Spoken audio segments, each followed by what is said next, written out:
Before the scream, there was silence. Not the silence of the void, which is a hollow and dead thing, but a silence woven from harmony. A peace so absolute, so profound, that it was the very music of existence. This was the state of the Aeldari Empire, at its zenith, a civilization that had not merely touched the stars, but had tamed them, shaped them, and taught them to sing. To speak of their worlds is to speak of living art. Imagine a planet where cities do not scar the landscape but grow from it. Spires of psychoreceptive wraithbone, pearlescent and ever-flowing, would climb toward skies of permanent gentle twilight, branching like ancient trees or swooping in curves that defied the crude shackles of gravity. These were not buildings. They were crystallized dreams sung into existence by artisans whose every thought was a brushstroke, every note a foundation. Light itself seemed to bend in reverence, filtering through crystalline domes to illuminate plazas, where beings of impossible grace moved with a purpose that was beauty itself. The Aeldari of this age were as far from humanity as gods are from mortals. Each one was a masterpiece of biological and spiritual evolution. Their long limbs moved with liquid grace, their features were sharp and impossibly symmetrical, and their eyes held the deep, knowing calm of a species that had outlived epochs. They had conquered the mundane frailties that plague lesser races. War was a forgotten concept, a barbaric relic studied by historians with detached curiosity. Disease was an impossibility, banished by sciences so advanced they were indistinguishable from magic. Even death had been tamed. Their lifespans were measured not in years but in millennia, and the end, when it came, was a gentle, chosen transition, not a violent, unwelcome theft. They were a post-scarcity society in the truest sense. Every material need, every physical want, every desire for comfort or object could be met with but a thought. Automated servitors and tireless constructs of light and energy catered to their every whim, leaving the Aeldari free. Free from labor, free from conflict, free from the struggle for survival that defines nearly all other life in the galaxy. They had achieved the ultimate utopia, the final goal of all civilization. They stood upon the peak of creation, the undisputed masters of the material realm, and it was from this impossible height that they faced their final, most insidious enemy. An enemy not of flesh or steel, but of spirit. For when a civilization has defeated every external foe and satisfied every external desire, what challenge remains? What purpose can be found in a life without struggle? The Aeldari, in their perfection, had created a vacuum, not in their galaxy, but in their souls. They were confronted by the abyss of their own limitless potential, the profound and terrifying emptiness that comes with having everything, and therefore nothing left to strive for. This was the dawn of their twilight, the first subtle seeding of the damnation that was to come. The perfection of the Aeldari was not a gift of circumstance. It was forged. It was a deliberate, masterful construction built upon pillars of technological and psychic might, so profound that they remain unparalleled in the shadowed history of the galaxy. Their power was not merely a tool. It was an extension of their very being. At the heart of their material supremacy was wraithbone. To call it a material is to do it a grave injustice. It is not mined from the ground nor smelted in forges. Wraithbone is psychic energy, given form a substance drawn from the raw, churning currents of the warp and solidified into a tangible, responsive reality. The Aeldari did not build with it. They sang it into existence. A caste of artisans known as bone singers would harmonize their thoughts, their psychic resonance shaping the energies of the Imperium into the elegant structures of their empire. A starship the size of a moon was not riveted together piece by piece. It was a single, seamless symphony of form and function born from a chorus of minds. This living plastic was stronger than adamantium, yet lighter than air, capable of repairing itself and psychically attuned to its creators. It was the physical manifestation of their mastery over the universe's fundamental forces. This mastery extended beyond mere construction into the very fabric of space-time. Their crowning achievement, their eternal monument, was the webway.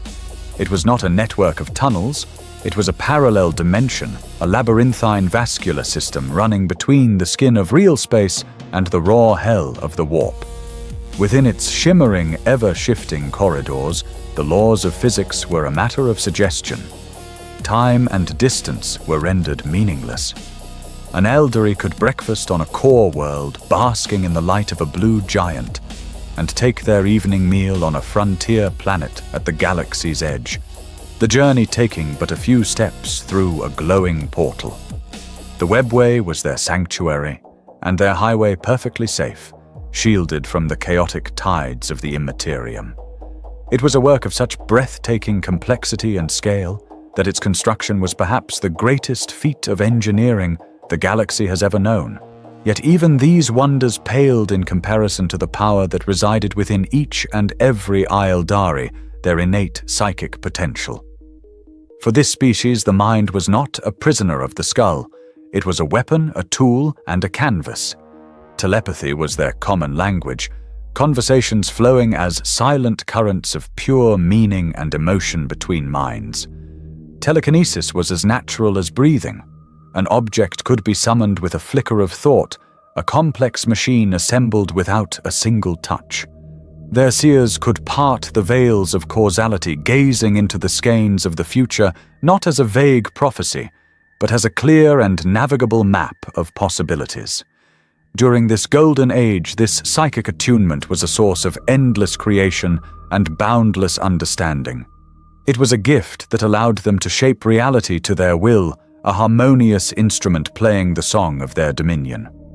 They could not have known in their serene confidence that the most beautiful instrument, when played with reckless abandon, can produce the most monstrous and soul-devouring of discords.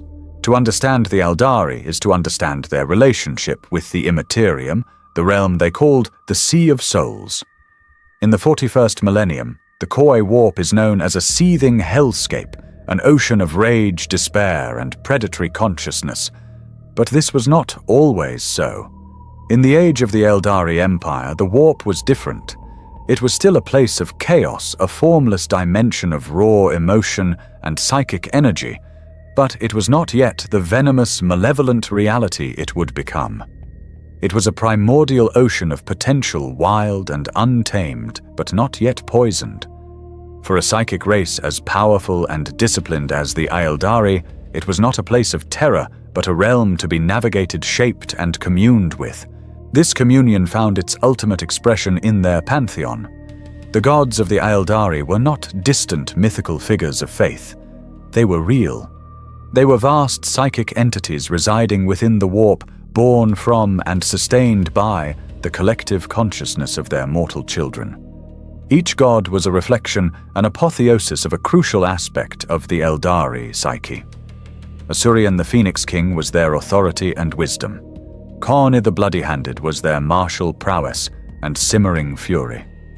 Aisha the Mother Goddess was their capacity for love and nurturing, and Segarash the Great Harlequin was their wit, their artistry, and their love of deception. These were not mere gods to be worshipped. They were family. They were the anchors of the Aeldari soul in the tumultuous currents of the warp. The relationship was a perfect symbiosis, a closed and sacred loop of power and devotion. The emotions, beliefs, and psychic energies of the trillions upon trillions of Aeldari flowed into the warp, not chaotically, but as a focused stream of nourishment that gave their gods substance and power. A prayer was not a hopeful whisper into the void. It was a direct transfer of spiritual energy. In return, the gods acted as guardians and guides. They shielded the Aeldari from the warp's more mercurial dangers, offered wisdom through their seers, and provided a framework of spiritual meaning that anchored their entire civilization. The Aeldari gazed into the Sea of Souls, and the Sea of Souls gazed back, wearing the face of their own divine creations. This balance was the spiritual bedrock of their empire. It was predicated on a healthy and disciplined collective soul. The pantheon reflected the Aeldari's virtues, their creativity, their wisdom, their martial pride, their capacity for love. But a reflection by its very nature is honest. It shows not only the beauty but also the flaws. Should the face of the Aeldari race ever twist into a mask of depravity, of unrestrained hedonism and monstrous selfishness, their divine reflection in the warp would be forced to twist with it. This perfect symbiosis was also a terrible vulnerability. It was a spiritual chain that bound them to their gods, a chain that could either lift them to divinity or drag them and their entire pantheon screaming into an oblivion of their own making. The fall of the Aeldari was not a sudden cataclysm. It was a slow, creeping pestilence of the spirit, a rot that began in the very heart of their perfection. The seeds of their damnation were not planted by an external enemy, but cultivated in the fertile, fallow ground of their own unparalleled success. The first and most potent of these seeds was the death of purpose, born from the subtle poison of immortality. When the horizon of one's life stretches into seeming infinity, the urgency of the present moment evaporates. For a mortal race, the finite span of years is a fire that drives ambition, creativity, and love. There is a desperate, beautiful need to build, to discover, to leave a mark upon a world that will soon forget you. The Aeldari had extinguished this fire. With millennia stretching before them like an unending desert of time, any great work could be started tomorrow, any relationship could be mended in the next century, any journey could be undertaken in the age to come. A profound and soporific ennui began to settle upon their collective soul. Into this vacuum of purpose, a new philosophy began to bleed hedonism. When the grand struggles of existence are rendered meaningless, the only frontier left to explore is the landscape of the self, the realm of sensation. The pursuit of enlightenment was slowly, almost imperceptibly replaced by the pursuit of experience. To feel truly, intensely feel became the only metric of a life well lived. The question was no longer, what can I create, but what can I experience? It was a search for a stimulus potent enough to remind a god that it was still alive. This spiritual atrophy was accelerated by their technological omnipotence. The flawless machines and tireless constructs that had liberated them from labor now became their gilded cages. Every task, from the mundane to the monumental, was handled by their creations. The Aeldari became passive observers in their own existence, masters of a paradise they no longer had to maintain. Their minds, once sharp as razors, grew dull from a lack of challenge. Their bodies, once paragons of athletic grace, grew soft from a lack of need. They possessed all the time in the universe, but had forgotten what to do with it. They were specters haunting their own perfect halls, their lives a long, unbroken dream from which they desperately sought a sensation powerful enough to awaken them. They did not realize that the awakening they craved was in fact a nightmare waiting to be born. The spiritual void at the heart of the Aeldari Empire could not remain empty for long. Into it flooded a myriad of new philosophies, new aesthetics, and new obsessions, all born from the singular pursuit of sensation. These movements coalesced into factions secretive at first, but soon brazenly opened the cults of sensation. They were the engines of the Aeldari's damnation, each one a different path, leading to the same singular abyss. It did not begin with overt evil. The first cults were dedicated to art in its most sublime forms. There were cults of musicians who sought to compose a symphony so emotionally resonant it could cause the stars themselves to weep. There were cults of dancers whose movements sought to articulate the silent poetry of the cosmos. But the law of diminishing returns is a cruel master. A perfect sensation once experienced becomes a baseline. The soul, ever thirsty, demands more. To feel the same intensity, the stimulus had to be amplified, twisted, and pushed beyond the boundaries of reason and morality. And so the escalation began. The aesthetic cults, seeking ever more potent emotions, began to incorporate genuine pain and sorrow into their performances. Theatrical productions evolved from displaying simulated tragedy to inflicting real suffering upon their actors, believing the audience could share in the purity of their agony. The gentle pursuit of pleasure began its long, dark descent into outright depravity. From this fertile ground of jaded perfection, the true cults of the fall arose, each more extreme than the last. The cults of physical pleasure became the most prominent, transforming entire planets into playgrounds of hedonism, in palaces of living crystal and shimmering light orgies that spanned centuries unfolded. Every form of physical sensation was explored, catalogued, and exhausted, driving their adherents to seek ever more bizarre and perverse acts, simply to feel a novel flicker of excitement in their vitiated nerves. For those who found pleasure too tame, there were the cults of violence. Arenas were raised grander than any temple, where the aesthetics of bloodshed became the new art form. At first, captured aliens and brutish beasts were pitted against each other for the amusement of the listless crowds. But soon, Aeldari themselves, clad in exquisite armor, descended to the sands to seek the ultimate thrill in the dance of death. They became gladiators, not for glory, but for the visceral, fleeting sensation of a perfect kill. Others sought their stimulus not in the body but in the mind. The cults of forbidden knowledge delved into the most esoteric and dangerous corners of the universe. They bent the laws of physics to their breaking point, peered into the black hearts of dying stars, and performed horrific psychic experiments upon living subjects, dissecting souls with the same detached curiosity a biologist might a microbe. They sought knowledge not for enlightenment, but for the sheer transgressive thrill of knowing what should not be known. And at the pinnacle of this hierarchy of damnation were the murder cults. They were the logical conclusion of the Aeldari's new philosophy. If the intensity of an experience was its only measure of worth, then what experience was more intense, more absolute, than the act of taking a life? Murder was elevated to a high art, the ultimate expression of power and will. These artist assassins became figures of terrifying renown, their kills judged on their creativity, their daring, and the purity of the terror they could invoke in their victims. What began as fringe movements soon became the all-consuming mainstream. The cult spread from world to world across the heart of the Empire, a psychic contagion of self-indulgence. The old ways of discipline and purpose were mocked, then forgotten. The soul of the Aeldari was no longer a thing to be nurtured. It was a thing to be gorged, to be overstimulated into a state of screaming, ecstatic oblivion. An empire so vast and a soul so fractured could not remain whole. The rise of the sensation cults did not just corrupt the Aeldari spirit, it cleaved their society in two.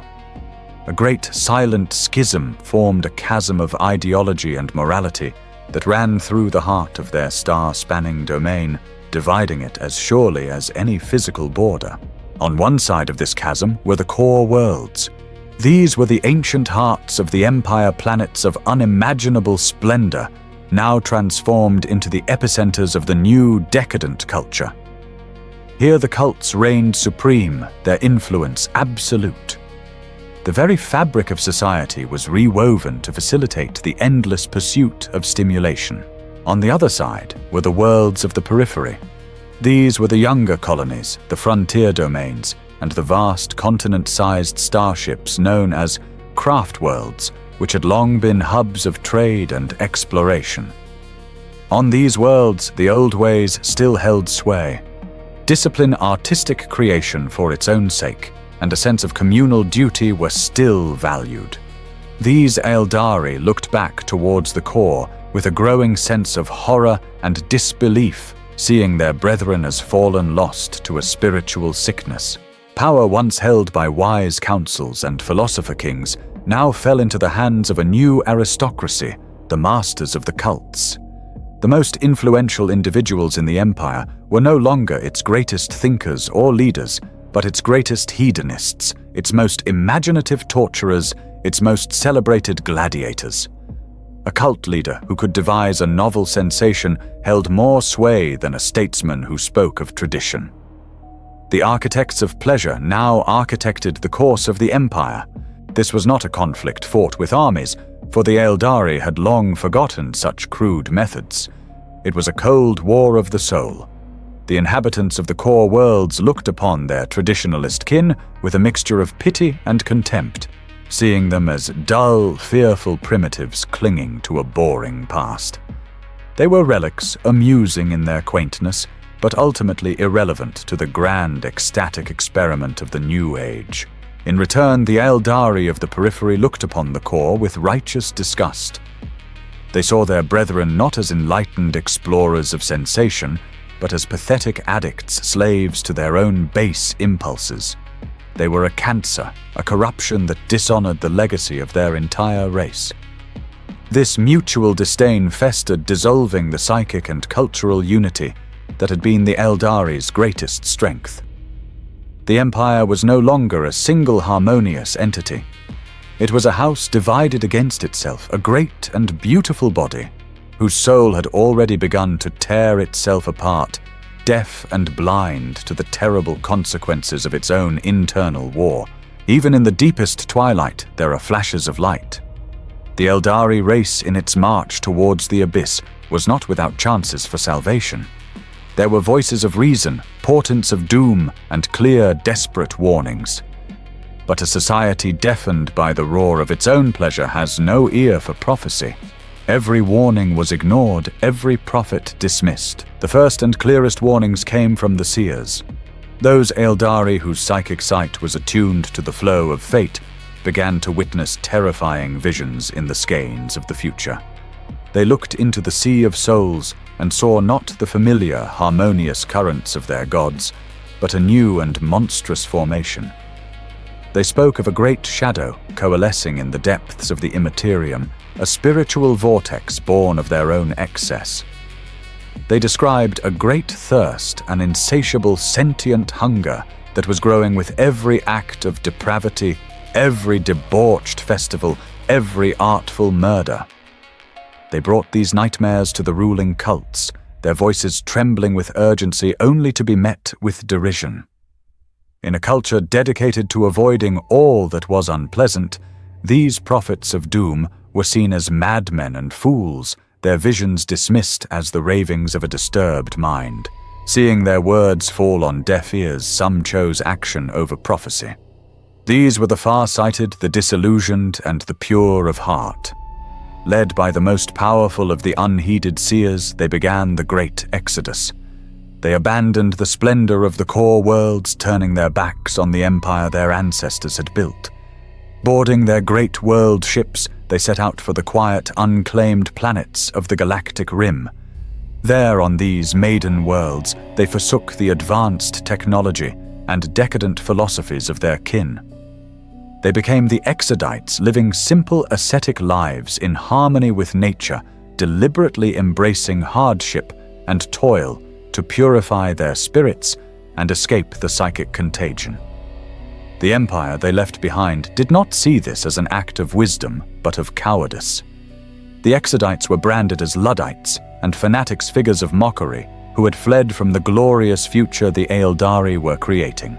Even their gods, the divine reflections of their own souls, began to cry out in silence.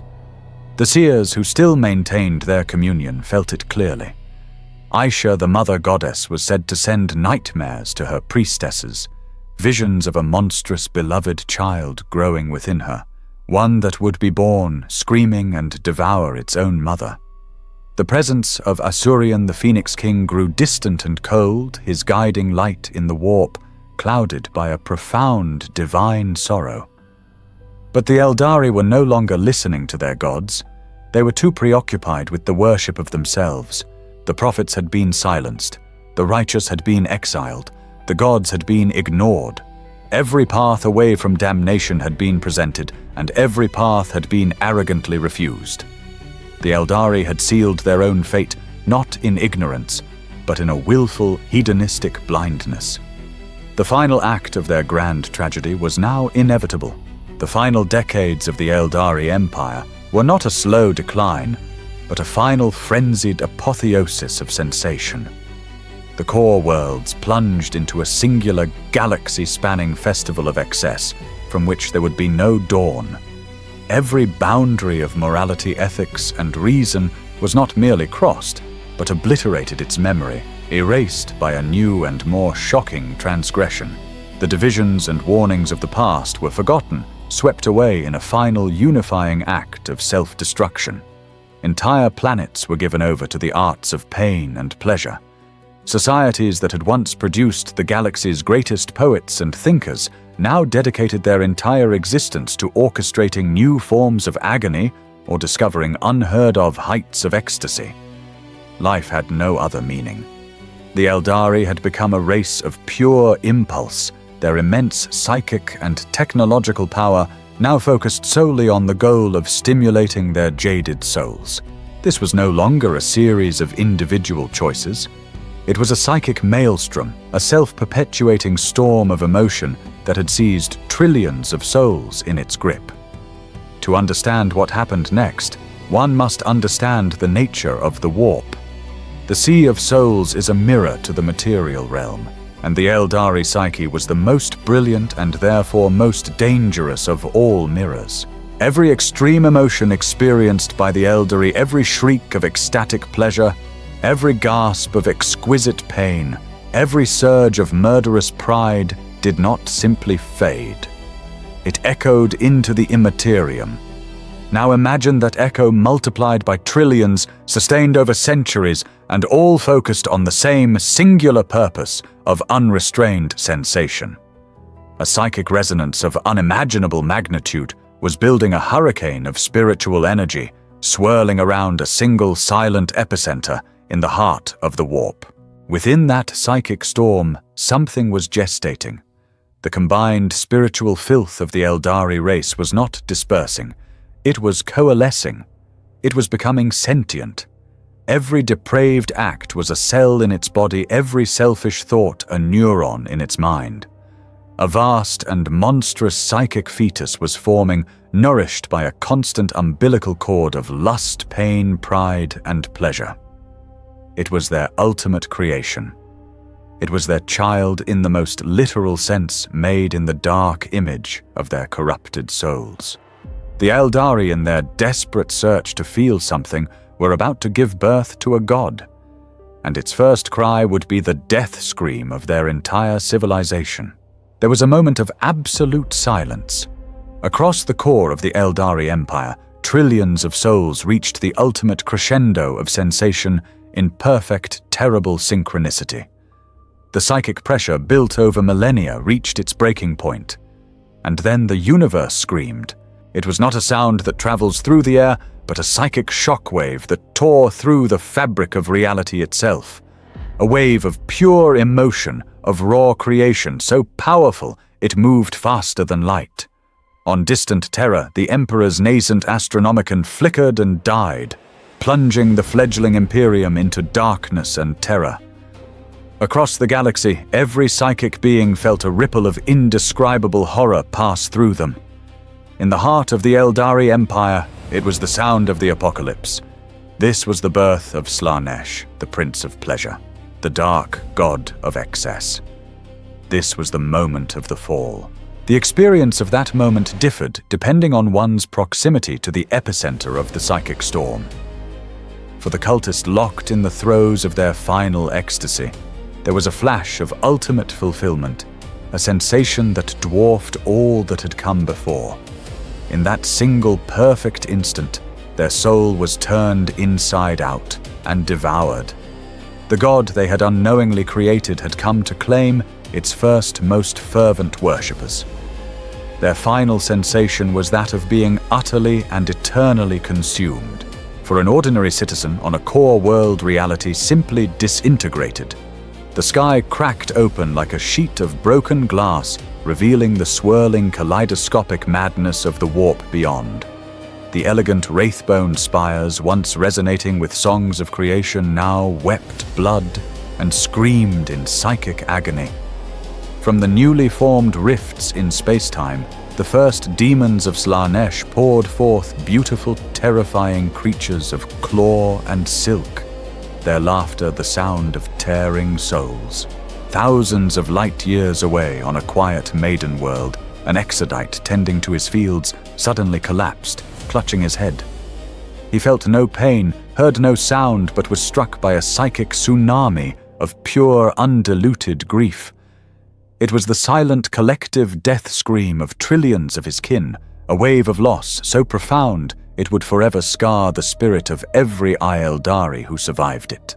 And for the seers aboard the fleeing craft worlds, it was the ultimate horror. Their minds, open to the currents of the warp, were flooded with the cataclysm. They did not just sense the death of their people. They experienced it, feeling every soul being ripped from its body, every consciousness shattering into oblivion. And through their sight, they witnessed the greatest of all blasphemies, the deicide. The newborn god, ravenous and primordial, immediately turned upon the divine beings that had been its parents' patrons. It fell upon the Aeldari pantheon with an insatiable hunger. Asurion, the Phoenix King, was consumed. Isha, the mother of all, was captured to become the god's personal plaything. But Kaini, the god of war, fought back. The bloody-handed god, the incarnation of Aeldari fury, waged a desperate, titanic battle against the nascent entity. Though he fought with the fury of a dying star, he was ultimately shattered, his essence scattered into 1,000,000 warring fragments across the material plane. Only one escaped. Tegarak, the laughing god, the master of deception, used his cunning to flee into the secret pathways of the webway, forever beyond the grasp of she who thirsts. The heavens of the Aeldari were now empty, their gods dead or captured. They were utterly, eternally alone. The birth of Slaanesh was an act of such profound, universe-altering violence that it did more than simply kill. It broke reality itself. The psychic explosion that emanated from the heart of the Aeldari Empire tore a hole in the delicate veil that separates the material universe from the raw, untamed chaos of the warp. This was not a temporary rift, but a permanent gaping wound in the fabric of existence. Where the heart of the Aeldari civilization once beat, there was now a swirling vortex of madness and impossibility, a cosmic lesion 10,000 light years across. It became known by a name whispered in fear across the galaxy, the Eye of Terror. Within its churning nebula of raw emotion and spectral light, the laws of physics are not bent, but shattered. Time flows like a river with no banks, stars weep tears of forgotten memories, and planets made of flesh and bone scream silently in unending torment. It is a realm of pure chaos made manifest, a gateway to hell, torn open in the heart of the galaxy. The physical destruction was absolute. Thousands of Aeldari worlds, the ancient and glorious core of their empire, were caught in the event horizon of this newborn rift. They were dragged screaming from the shores of real space into the unreality of the warp. These planets, once paragons of beauty and harmony, became the first demon worlds, twisted mockeries of their former selves, now home to the demonic legions of the Prince of Pleasure. Their beautiful wraithbone structures were warped into obscene shapes, and any of their inhabitants who survived the initial soul death were transformed into eternal slaves and playthings for their new thirsty god. In a single terrifying instant, the heart of the greatest empire the galaxy had ever known was surgically and violently removed.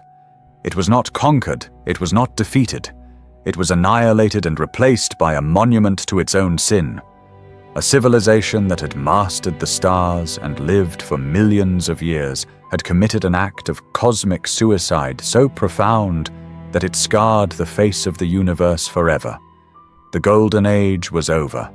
The long, desperate night of the Aeldari had begun. Not all of the Aeldari were consumed by the cataclysm. In the millennia leading up to the fall, many had already taken to the stars aboard the craft worlds.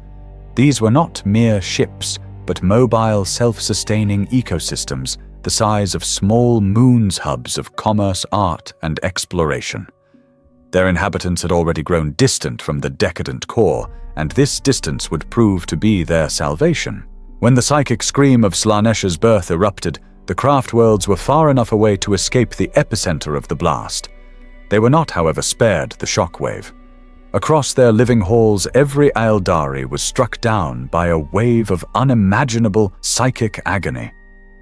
They felt the death of their home worlds, the consumption of their gods, and the silent final scream of their race. They survived, but they were forever changed, forever scarred by the moment of their species' self-immolation.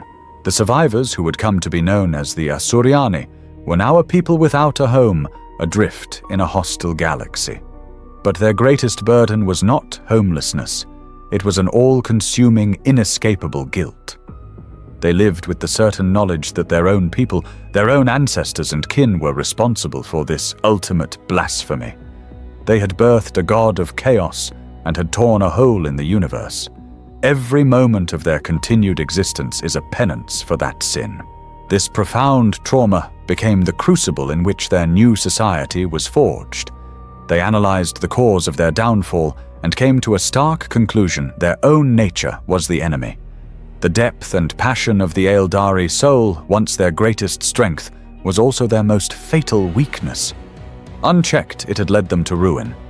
To survive, it must be shackled. From this grim realization, the most defining aspect of Craftworld society, was born the Path System. It is a philosophy of absolute iron-willed discipline, a self-imposed prison for the mind and spirit. Each Aeldari, upon coming of age, chooses a path, a specific discipline to which they will dedicate their entire being to the exclusion of all else. There is the path of the warrior, where they learn to channel their aggression into the highly ritualized combat of the aspect shrines. There is the path of the seer, where they learn to harness their psychic gifts for prophecy while avoiding their seductive dangers. There is the path of the artisan, the path of the dreamer, the path of the healer.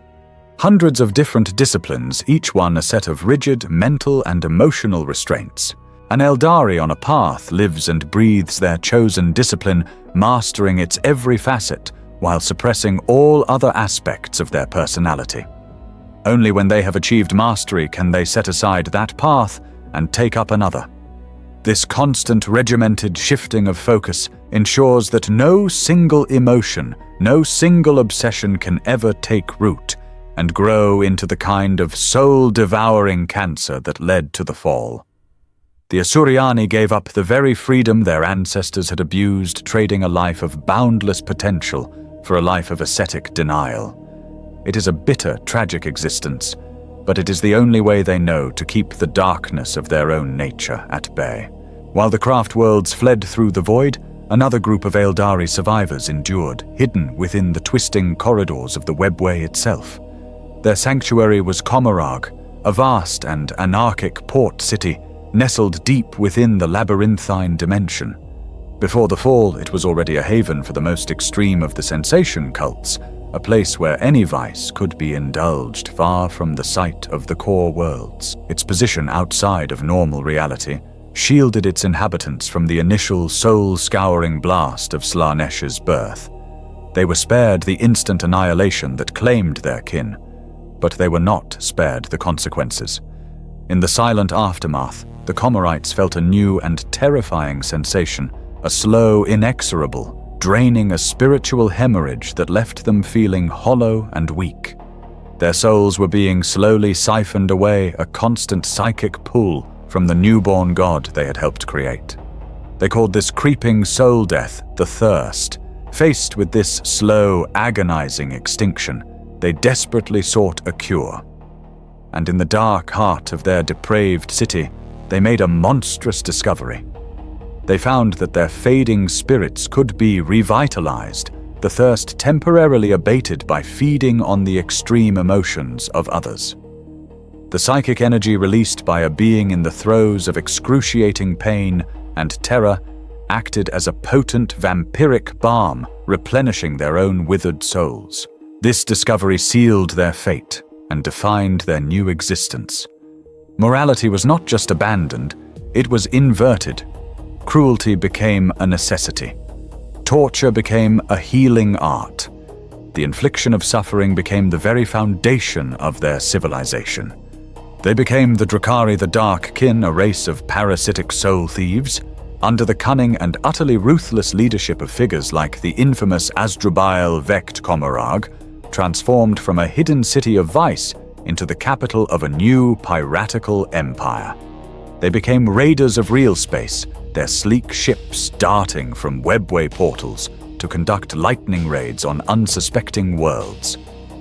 They did not kill for conquest or for resources, but for live captives.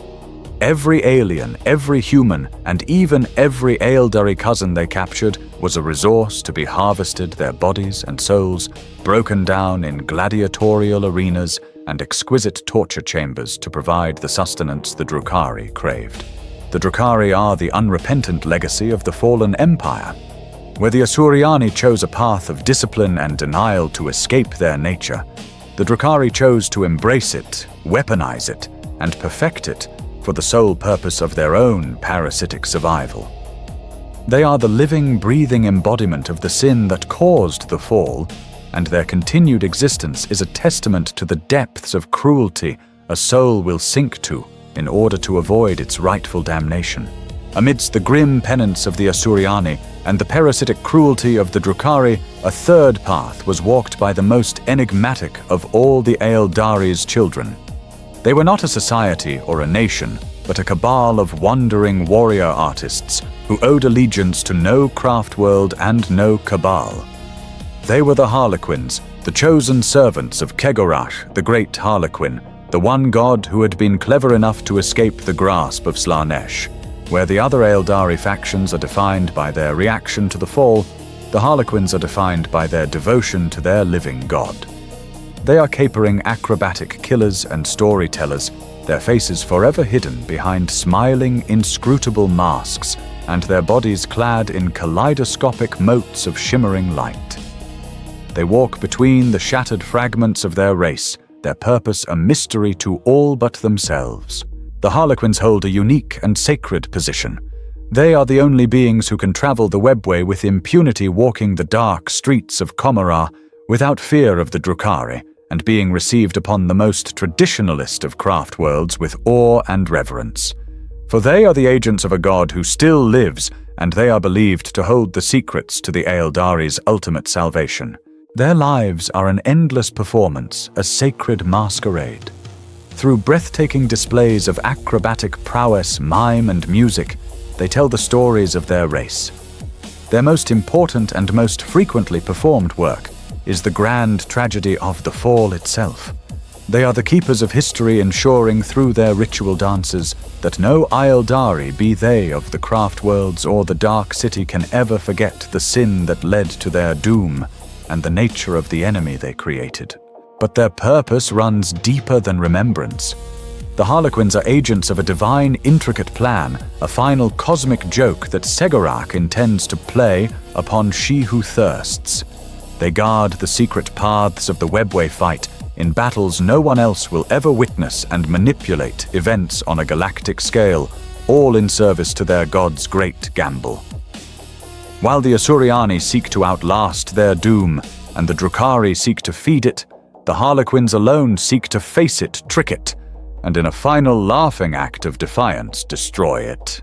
Beyond the three great factions who dominate the Aeldari's fractured narrative, there exist other quieter paths.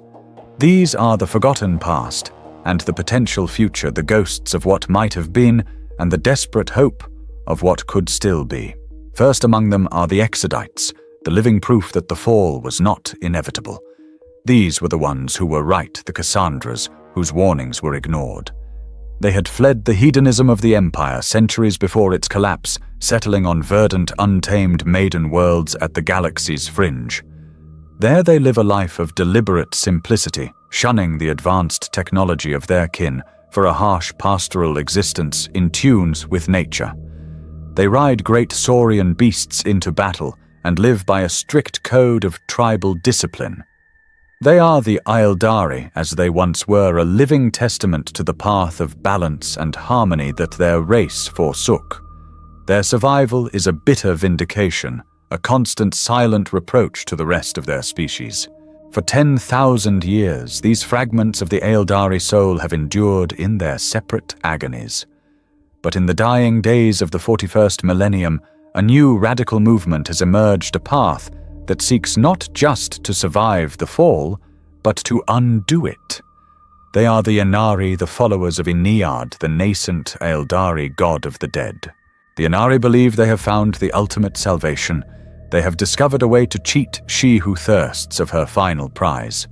Upon death, the souls of the Inari are not consumed by Slaanesh, but are instead directed into the gestating spirit of Inead, giving it power and consciousness. Their apocalyptic goal is to fully awaken this new god, for they believe that once Inead is born, it will have the strength to finally destroy Slaanesh and free the Aeldari race from their eternal curse. This new faith is a dangerous and desperate gamble, drawing followers from all the sundered factions. Asuryani warriors, Drukhari Kabbalites, and Harlequin players have all thrown in their lot with the Reborn, creating the first unified Aeldari movement since before the fall. They represent a new hope, perhaps the last hope for their dying race, the chance for a true resurrection bought with the collected souls of their dead. And so the story of the Aeldari's fall is told. It is a journey from a pinnacle of perfection so absolute it bordered on divinity, down into an abyss of self-indulgence so profound it broke the very fabric of the universe. From masters of creation to the scattered haunted remnants of a dead empire.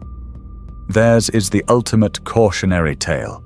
But to speak of the fall as a mere event in the past is to fundamentally misunderstand its nature. For the Aeldari, the fall is not over. It is a wound that has never healed, a psychic trauma that echoes in the soul of every member of their race every single day. Their 10,000-year history since that moment has not been one of recovery, but a long, desperate epilogue to a story that has already ended in ruin. Every aspect of their sundered societies is a direct and ongoing response to that single defining catastrophe. The iron-willed discipline of the Asuryani, the parasitic cruelty of the Drukhari, the enigmatic dance of the Harlequins, all are desperate strategies for survival in the shadow of their self-inflicted doom. The fall is not a memory. It is the lens through which they view all of existence, the ever-present ghost that dictates their every action. They are in the 41st millennium, a dying race. Their numbers dwindle with every passing century, their once immeasurable lifespan now a curse that gives them more time to remember all that they have lost. They are a fading light in a galaxy that has grown ever darker, surrounded by younger, more savage species who pick over the bones of their ancient empire. They live as ghosts in their own ancestral homes, forever haunted by the sin of their forefathers and hunted by the abomination they created. The tragedy of the Aeldari unleashed more than just sorrow upon the galaxy. It unleashed a new and fundamental principle of evil. Slaanesh, the Dark Prince. She who thirsts is not merely the nemesis of the Aeldari. The god born from their sin is a universal psychic poison, a testament to the fact that any desire, any passion, any pursuit of perfection can become a path to damnation if taken to its absolute extreme. Slaanesh is the insidious whisper of temptation that can infect any mortal soul. It is the artist's desire for the perfect form, the warrior's lust for the perfect kill, the aristocrat's craving for the perfect sensation. It is the embodiment of excess in all its forms, a corrupting influence that has led countless worlds and souls across the galaxy into damnation. The Aeldari did not simply birth their own destroyer, they gave the galaxy a new and exquisitely terrible way to destroy itself. Yet despite this universal influence, Slaanesh holds a unique and possessive hunger for the souls of its creators. The Aeldari spirit burns brighter in the warp than that of any other race. To the Epicurean palate of the Dark Prince, their souls are the most potent, most flavorful, and most desirable of all. It is a terrible familial bond. She who thirsts does not just hate the Aeldari for denying it their souls. It loves them as a collector loves a rare and beautiful prize, and it desires to possess every last one of them. This creates the ultimate horror of the Aeldari existence. For them, death is not the end. It is the beginning of an eternity of conscious torment. Upon the death of an Aeldari without the protection of a spirit stone or the vampiric arts of the Drukhari, their soul is instantly claimed by Slaanesh. It is dragged from the material plane into the god's own realm within the warp, there to be a plaything, an instrument in a never-ending symphony of exquisite agony and unbearable pleasure for all of time. The final terrible irony is that the race that sought to experience everything created a god that would ensure their souls would do just that forever, at its merciless whim. The story of the Aeldari is the greatest, most profound tragedy in the long, blood-soaked history of the galaxy. It is not a tale of a civilization defeated by a superior foe or consumed by a natural disaster. It is the story of a people who reached the summit of creation, who held divinity in the palms of their hands, and who then, with meticulous and artistic care, orchestrated their own descent into hell. Their fall serves as the ultimate warning, a lesson etched in the very fabric of space-time for all to see. It is a testament to the truth that even perfection contains the seeds of its own corruption, that utopia can be the most fertile ground for damnation, and that there is no enemy more terrible, no monster more destructive than the one that slumbers within one's own soul. In their arrogance, the Aeldari believed they had conquered all of the universe's challenges. They did not understand that the final challenge is not external, but internal. It is the struggle against the profound emptiness that follows the death of purpose, the battle against the insidious nature of desire itself. They won the galaxy, but they lost their souls, and in doing so they lost everything.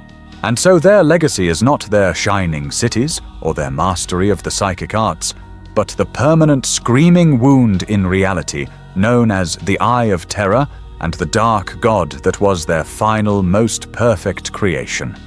The tragedy of the Aeldari is not theirs alone.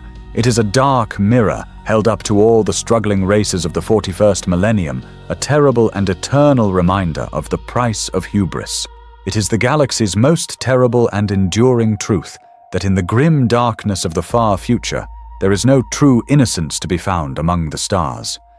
There are only varying shades of damnation and different degrees of guilt.